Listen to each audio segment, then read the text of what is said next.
Bi moral mejni režim Evropske unije biti bolj odprt za tujce, ki niso iz Evropske unije? Ne. Jaz pravim, oziroma jaz razmišljam v smeri, da je država, družba v osnovni vrsti, da mora zagotoviti pogoje za zaposlovanje, za vsa ostala področja življenja, torej ljudem, ki so to državo gradili. Do nekaterih sigurno. No, jaz mislim, da mejni režim, kot je, mora obstajati kontrola na teh zunanjih mejah Evropske unije, mora obstajati in temu se je pač treba podrejati. Ta kontrola mora biti nekje ostrejša, konec koncev imamo pa kontrolo tudi znotraj posameznih držav Evropske unije in to je potrebno. Jaz mislim, da je ta režim zadovoljujoč. Mejni režim mora pač imeti določene represivne konotacije, to nedvomno. Zdaj jaz ne poznam podrobnosti, do katere mere in kako zelo je to represivno. Je pa tako, da težko komentiram podrobnosti pravzaprav. Tisti, ki so iz Evropske unije, tako niso tujci. Za ostale pa je pač Evropska unija dejansko odprta. Če govorimo o povsem normalnem prihajanju in odhajanju oziroma bi rekel pretoku ljudi. Tako da ne vidim problema. Nikakor ne, mislim, da bi morali še bolj zapreti.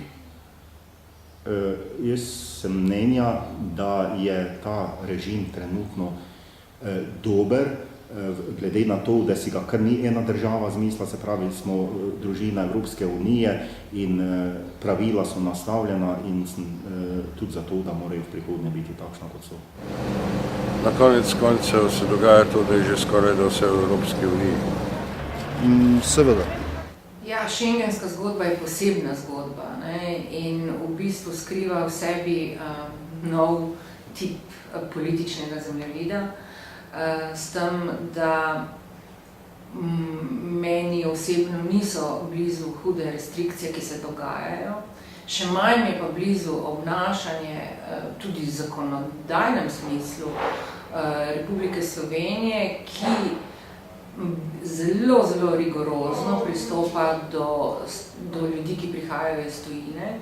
In to, kar se dogaja sedaj s tem, da pridobitev vizuma, pridobitev možnosti, da ljudje sem pridejo, so tako zelo nesramno diskriminatorne, da me čudi, da niso tudi bolj diskutirane v slovenskem prostoru.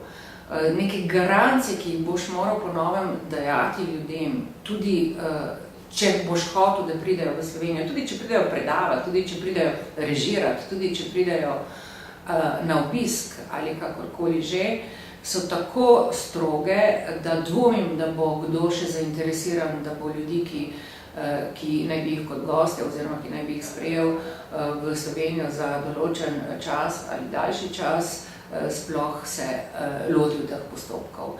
To so neki garancijski listi, kjer moraš podajati jamstvo za to, da boš jamčil za njih, če se zdravstveno ali kakorkoli kaj z njimi zgodi. Papirologija je nora, skratka ne gre za olajšavo, ne gre za večjo odprtost.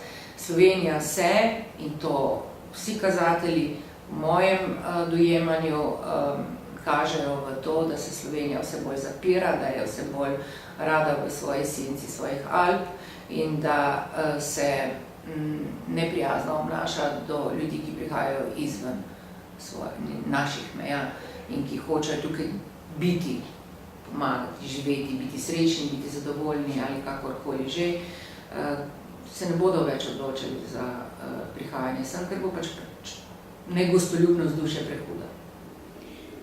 Torej, težko je to spet kar pavšalno odgovoriti na to vprašanje. Zagotovo bo morala Evropska unija poiskati neko takšno politiko, ki bo uravnotežena. Se pravi, da bo lahko še vedno nadzirala to situacijo, da pa seveda nikakor ne bi smela biti pri tem ksenofobna.